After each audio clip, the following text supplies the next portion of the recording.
चार मेरे पास है और वह है जेसीबी और बुलडोजर।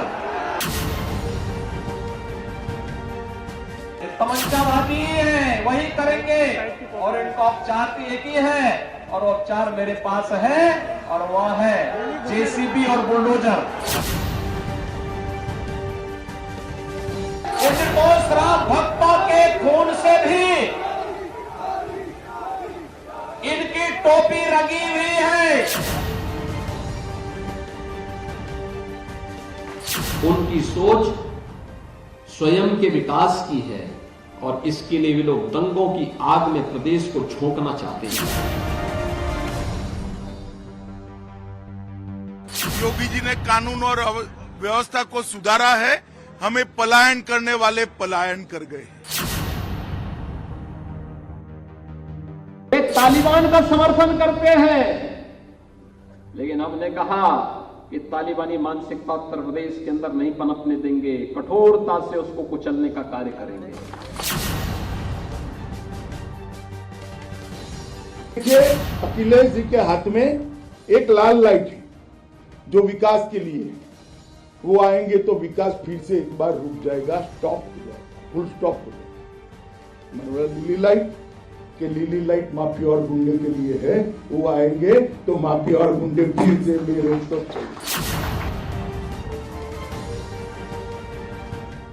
अखिलेश जी हमेशा कहते थे कि मंदिर वहीं बनाएंगे मगर तिथि नहीं बताएंगे।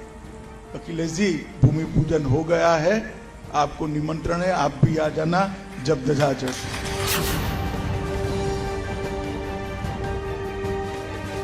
उत्तर प्रदेश की राजनीति में जिन्ना का नाम नहीं लिया जाना चाहिए, नाम लिया जाना चाहिए तो किसानों के गन्ना का नाम लिया जाना चाहिए, जिन्ना का नाम नहीं लिया जाना चाहिए। लोग फिर से उसी दंगे की आग में झोंकने की साजिश का हिस्सा बनाना चाहते हैं।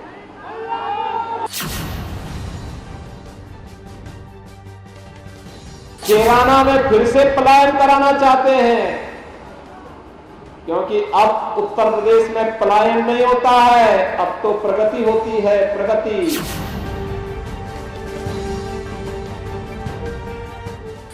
लाल पोटली, लाल टोपी और अन्न की लाल पोटली इनको सबक सिखाने का काम करेंगे।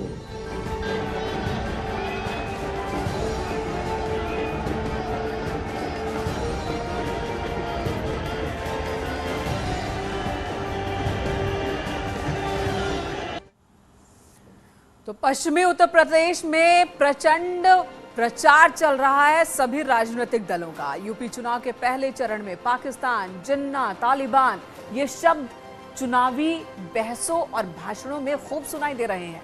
आबादी के लिहाज से भारत के सबसे बड़े सूबे उत्तर प्रदेश में विधानसभा चुनाव का पहला चरण 10 फरवरी को है और यहीं देश की सबसे बड़ी अल्पसंख्यक मुसलमान आबादी भी रहती है।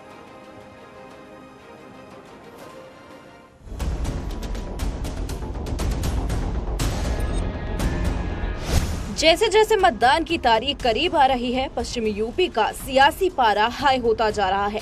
पाकिस्तान, जिन्ना, तालिबान ये शब्द उत्तर प्रदेश की चुनावी बहसों और भाषणों में खूब सुनाई दे रहे हैं। आबादी के लिहाज से भारत के सबसे बड़े सूबे उत्तर प्रदेश में विधानसभा चुनाव होने हैं। यही देश की सबसे बड़ी अल्पसंख्यक मुसलमान आबादी रहती है। बागपत में सीएम योगी ने अखिलेश पर आरोप लगाया कि इन्होंने एसपी सरकार में सिर्फ कब्रिस्तान का विकास किया। सीएम योगी यहीं पर नहीं रुके, उन्होंने तो यहाँ तक कह दिया कि उनके पास तमंचावादियों का इलाज है और वो है जेसीबी और बुलडोजर। आप सपा की सरकार के समय के किसी एक विकास कार्य को मुझे गिनवा दीजिए, केवल एक विकास उसका दिखाई देगा और वह है कब्रिस्तान की बाउंड्री। कब्रिस्तान की बाउंड्री के अलावा कोई विकास वहां हुआ ही नहीं। जो बहनों, ये जो अपराधी जब सांसद विधायक बनेंगे तो क्या ये फूल की खेती थोड़े करेंगे? ये तो फिर तमंचे की ही खेती करेंगे। ये तमंचावादी है, वही करेंगे और इनका औपचार भी एक ही है और औपचार मेरे पास है और वह है जेसीबी और बुलडोजर। हाल के दिनों में समाजवादी पार्टी अध्यक्ष अखिलेश यादव ने अपने भाषण में भारत की आजादी के आंदोलन में शामिल रहे मोहम्मद अली जिन्ना का जिक्र किया।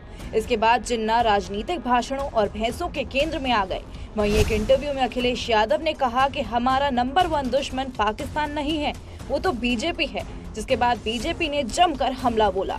सीएम योगी ने आरोप लगाते हुए कहा कि वो सैफई महोत्सव करते हैं और हम दीपोत्सव, वो तालिबान प्रेमी है और हम विकास प्रेमी।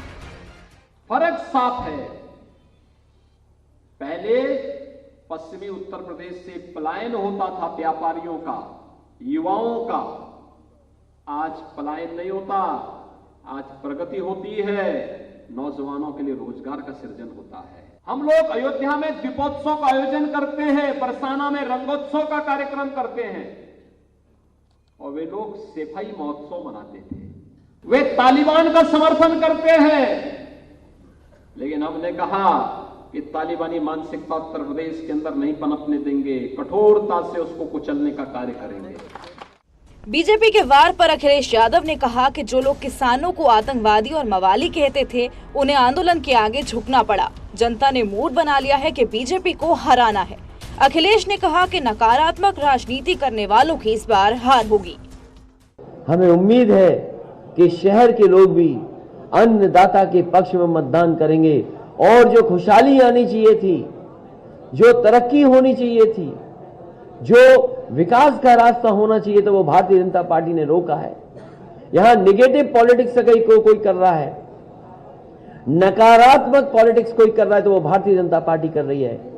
हम दोनों लोग मिलकर के नकारात्मक पॉलिटिक्स को खत्म करना चाहते हैं। एक बार फिर वही भाईचारा की पॉलिटिक्स करना चाहते हैं कि हम सब एक हैं, जो गंगा जमुनी तहजीब है उसको बढ़ा करके खुशहाली के रास्ते पर ले जाना चाहते हैं। उत्तर प्रदेश में बीजेपी के नेता समाजवादी पार्टी को पाकिस्तान का समर्थक बता रहे हैं और जिन्नावादी पार्टी कह रहे हैं। वहीं बीजेपी कैराना में हिंदुओं के पलायन का मुद्दा उठा रही है। यानी सभी राजनीतिक पार्टियां अपनी अपनी राजनीति के हिसाब से लाइन लेती नजर आ रही है। चुनाव को लेकर इस वक्त यूपी का सियासी पारा हाई है।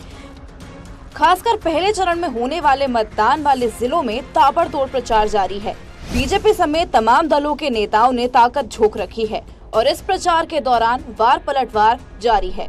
अमित शाह, जेपी नड्डा, राजनाथ सिंह और सीएम योगी लगातार कई जिलों में दौरे कर रहे हैं और पहले चरण के दौरान आने वाली सीटों के लिए डोर टू डोर प्रचार भी कर रहे हैं। न्यूज़ 18 के लिए ब्यूरो रिपोर्ट। तो यूपी की पहली लड़ाई हिंदू मुस्लिम पर आ गई है। मुजफ्फरनगर में केंद्रीय गृह मंत्री अमित शाह ने समाजवादी पार्टी पर जमकर हमला बोला। अमित शाह ने अखिलेश यादव को प्रेस कॉन्फ्रेंस कर आमने सामने आने का चैलेंज दे दिया अपराध के मुद्दे पर, जिसके बाद अखिलेश यादव ने पलटवार किया और चैलेंज को स्वीकार कर लिया। उन्होंने ट्वीट कर लिखा कि चैलेंज के लिए तैयार हैं, जगह और वक्त तो बताइए।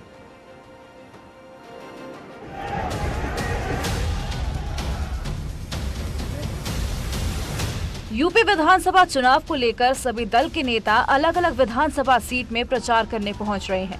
सभी नेता अपनी पार्टियों के लिए प्रचार के लिए पूरी ऊर्जा के साथ मैदान में उतर चुके हैं। गृह मंत्री अमित शाह ने मुजफ्फरनगर में समाजवादी पार्टी पर जमकर प्रहार किया था।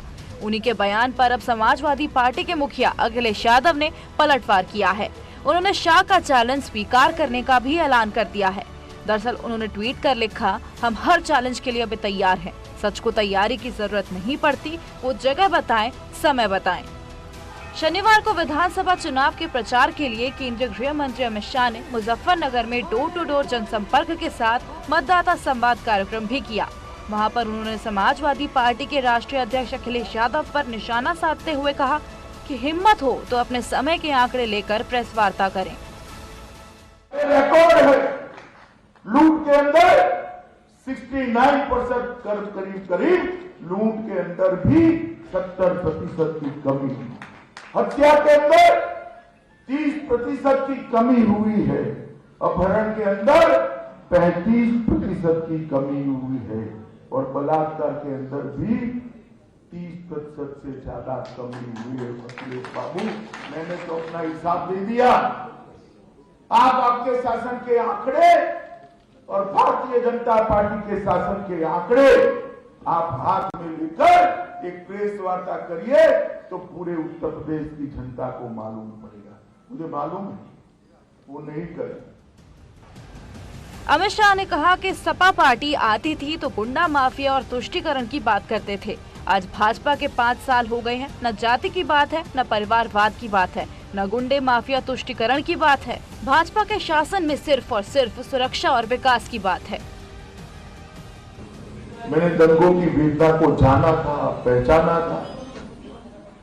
आरोप करने वाले पीड़ित बन गए और पीड़ित थे उनको आरोपी बना दिया।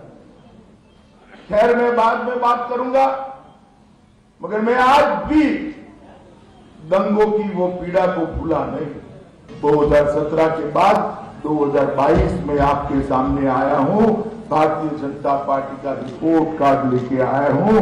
न केवल पश्चिमी उत्तर प्रदेश, पूरे उत्तर प्रदेश से माफियाओं को चुन चुन कर साफ करने का काम योगी आदित्यनाथ ने किया। अमित शाह ने कहा कि अखिलेश और जयंत कहते हैं कि हम साथ साथ हैं, लेकिन वो सिर्फ काउंटिंग तक साथ साथ हैं। अगर इसकी सरकार बन गई तो जयंत सरकार से निकल जाएंगे और आजम खान वापस आ जाएंगे। अखिलेश ने पलटवार करते हुए कहा कि हम साथ साथ हैं। मैं बताऊं आपको, काउंटिंग तक अगर सरकार बन गई तो जयंत भाई निकल जाएंगे और आजम खान बैठ जाएंगे। बैठेंगे या नहीं बैठेंगे बताओ भाई, बैठेंगे या नहीं बैठेंगे? अभी तो जेल में है, अभी तो जेल में है। फिर आप जयंत जी को उनके साथ नहीं देखोगे। अतीक अहमद आ जाएंगे, आजम खान आ जाएंगे। जो विकास का रास्ता होना चाहिए तो वो भारतीय जनता पार्टी ने रोका है। यहां निगेटिव पॉलिटिक्स कोई कर रहा है, नकारात्मक पॉलिटिक्स कोई कर रहा है तो वो भारतीय जनता पार्टी कर रही है। हम दोनों लोग मिलकर के नकारात्मक पॉलिटिक्स को खत्म करना चाहते हैं। एक बार फिर वही भाईचारा की पॉलिटिक्स करना चाहते हैं कि हम सब एक हैं। जो गंगा जमुनी तहजीब है उसको बढ़ा करके खुशहाली के रास्ते पर ले जाना चाहते हैं।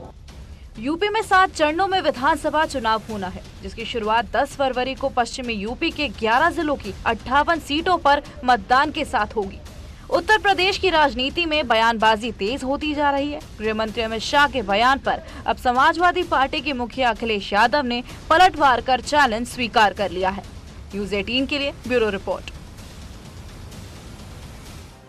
आक्रामक चुनाव प्रचार हो रहा है। एक दूसरे पर एक से बढ़कर एक गंभीर आरोप लगाए जा रहे हैं, चुनौती दी जा रही है, ली जा रही है। आखिर पश्चिम की लड़ाई हिंदू मुस्लिम पर क्यों आ गई, ये समझने के लिए चलिए आपको ये आंकड़े दिखाते हैं। पहले फेज में जो चुनाव होना है, 58 विधानसभा सीटों पर चुनाव मतदान होना है। और आपके सामने ये तस्वीर, ये 2017 की तस्वीर हम आपको दिखा रहे हैं। इन 58 में से 53 सीटों पर बीजेपी का कब्जा, समाजवादी पार्टी 2, बीएसपी 2, एक अन्य कांग्रेस शून्य। 623 उम्मीदवार हैं पहले चरण के लिए इस बार चुनाव मैदान में। आखिर लड़ाई टफ इस बार क्यों बनती हुई नजर आ रही है, ये भी समझने की कोशिश करते हैं। कौन कौन से फैक्टर हैं जो पहले फेज के चुनाव को प्रभावित करते हैं। सबसे पहले बात, पहले फेज में ये देखते हैं कि आखिर मुस्लिम कहां निर्णायक की पोजीशन में है। पहले फेज में कुल 17 ऐसी सीटें हैं जहां पर मुस्लिम मतदाता निर्णायक पोजीशन में हैं और ये गणित आपके सामने है। और पहले फेज की ही बात की जाए कि कहां पर जाट असरदाई है, तो ये देखिए यहां पर कुल 24 सीट ऐसे, 58 में से 24 सीट ऐसी हैं जहां पर जाट वो असरदायक है। तो जो ये MY समीकरण की बात हो रही है, और साथ ही एक और दलित फैक्टर भी जो पहले चरण में काफी ज्यादा प्रभावी होने वाला है और बहुत असरदार रहने वाला है। कुल 16 सीटें ऐसी है जहां पर दलित जो है वो निर्णायक की भूमिका निभाते हैं। और यही कोशिश हो रही है समाजवादी पार्टी और RLD की ओर से, जो कोशिश है वो मुस्लिम और जाट को मिलाने की कोशिश, दलितों को साथ लाने की कोशिश हो रही है। तो बीजेपी यहां पर लगातार अपने OBC वोट बैंक को जुटाने की जुगत में दिख रही है। और लड़ाई जो है इतनी ज्यादा टफ हो गई है यहाँ की कि बात अब हिंदू मुस्लिम की हो रही है, बात हो रही है यहाँ पर तमंचावाद, विकासवाद की हो रही है। कितना असर होता है इन दावों का, एक दूसरे पर हमलों का, ये आपको समझ में आएगा जब 10 फरवरी को इलेक्शन होगा और 10 मार्च को जब नतीजे आएंगे। तो यूपी के महासंग्राम में अब तमंचावाद बनाम विकासवाद की लड़ाई नजर आ रही है। बीजेपी जहां दंगे, पलायन और माफिया राज पर पिछली सरकारों को घेरने की कोशिश कर रही है, तो वहीं पर इसकी तुलना में अपनी सरकार के कार्यकाल में हुए विकासवाद का जिक्र भी कर रही है। अखिलेश ने भी पलटवार किया, बीजेपी की नकारात्मक राजनीति से दूर रहने की बात कही।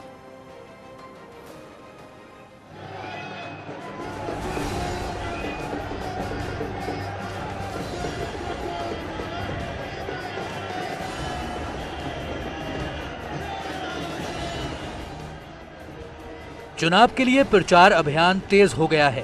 पहले चरण में पश्चिमी यूपी में वोटिंग होनी है, लिहाजा तमाम दलों ने पूरी ताकत झोंक दी है।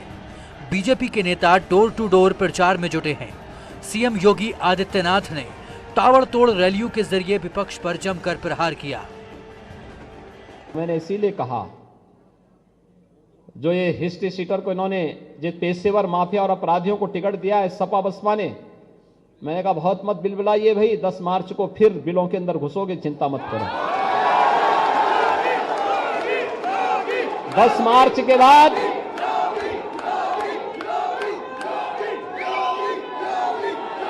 भाइयों बहनों, 10 मार्च के बाद आप देखना ये गर्मी शांत होने में 24 घंटे भी नहीं लगेंगे।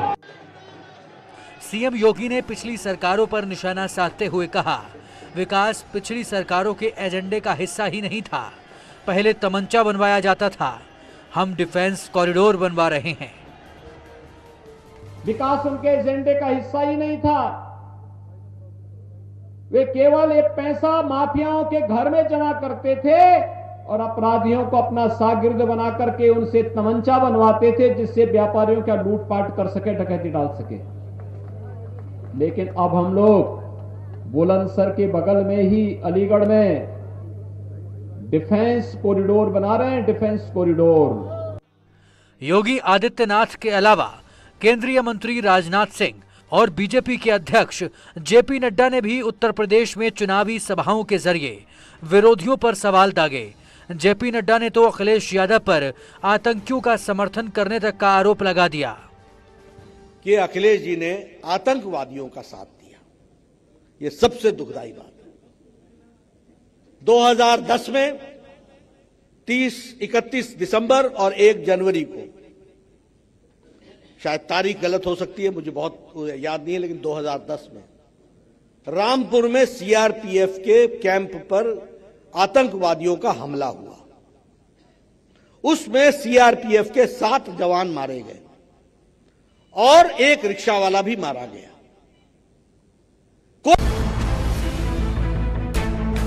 वहीं केंद्रीय मंत्री राजनाथ सिंह ने कहा कि भले ही अखिलेश ने अपनी सरकार में आतंकियों को संरक्षण देने की नीति अपनाई हो, लेकिन आज भारत दुश्मनों को सबक सिखाना अच्छे से जानता है। किसी ने हमारे ऊपर आक्रमण किया तो हम इस बार भी मार सकते हैं और जरूरत पड़ी तो उस बार भी जाकर मार सकते हैं। यह भारत की कुव्वत है, यह भारत की। मेरठ में केंद्रीय मंत्री स्मृति ईरानी ने डोर टू डोर प्रचार किया और अखिलेश पर जमकर निशाना साधा।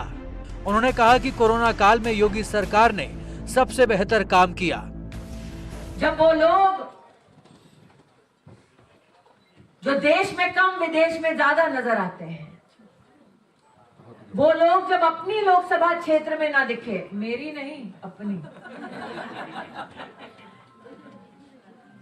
वो लोग जब अपनों के बीच में नहीं दिखे, तब प्रदेश के मुख्यमंत्री गांव-गांव गरीब परिवारों के मध्य में जाकर हाथ जोड़कर पूछ रहे थे कि बताइए इस महामारी में आपका और कैसे संरक्षण करें। डिप्टी सीएम केशव प्रसाद मौर्य ने अखिलेश पर बड़ा हमला किया। उन्होंने आरोप लगाया कि अखिलेश को न कोरोना का टीका पसंद है, न माथे पर टीका पसंद है। अखिलेश को गुंडे अपराधी पसंद है। वहीं केंद्रीय मंत्री धर्मेंद्र प्रधान ने कहा कि जनता एसपी शासन का गुंडा राज नहीं भूली है। उन्होंने कहा कि बीजेपी ने प्रदेश को दंगा मुक्त किया है। भाजपा जा रही है हर घर द्वार हाथ जोड़ करके वोट मांगने के लिए, लेकिन श्री अखिलेश यादव जी को हाथ जोड़ना नहीं पसंद है, बंदूक दिखाना पसंद है, गुंडों को लाना पसंद है, अपराधियों को लाना पसंद है। प्रदेश भर की माताएं बहनें घर से नहीं निकल पाते थे, गरीबों की जमीन कब्जाया जाता था। एक वर्ग के लोगों ने दहशत मचा कर रखा था प्रदेश में। कौन ठोको सरकार चला रहा था? थोड़ा तो शर्म करनी चाहिए अखिलेश जी। प्रदेश की जनता को इतना बेवकूफ मानते हैं क्या? वहीं एसपी अध्यक्ष अखिलेश यादव और जयंत चौधरी ने साझा प्रेस कॉन्फ्रेंस कर कहा कि लोग किसानों को आतंकवादी और मवाली कहते थे। उन्हें आंदोलन के आगे झुकना पड़ा, इसलिए वो हमेशा अपने साथ अन्न की पोटली लेकर चलते हैं। नकारात्मक राजनीति करने वालों की हार होगी। जो किसानों को आतंकवादी, जो किसानों को मवाली कह रहे थे, अपमानित करने का काम अगर किसी ने किया तो भारतीय जनता पार्टी ने किया। इसीलिए मैं अपने संग अन्न लेकर के चलता हूं। ये अन्न की लाल पोटली, लाल टोपी और अन्न की लाल पोटली, इनको सबक सिखाने का काम करेंगे। और हमने तो कहा कि अन्न संकल्प कोई भी ले सकता है, भारतीय जनता पार्टी को हराने के लिए और हटाने के लिए और इनको भगाने के लिए।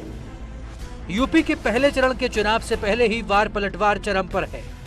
अब देखना यह होगा कि नेताओं की जुबानी जंग उन्हें 2022 के महासंग्राम में कितनी मददगार साबित होती है। न्यूज़ 18 के लिए ब्यूरो रिपोर्ट। तो अलग अलग दलों के कुल 623 उम्मीदवार चुनाव मैदान में है पहले फेज के लिए, और मुख्य मुकाबला बीजेपी और एसपी के बीच ही नजर आ रहा है। एक ब्रेक के लिए रुकेंगे, खबरों का सिलसिला जारी है।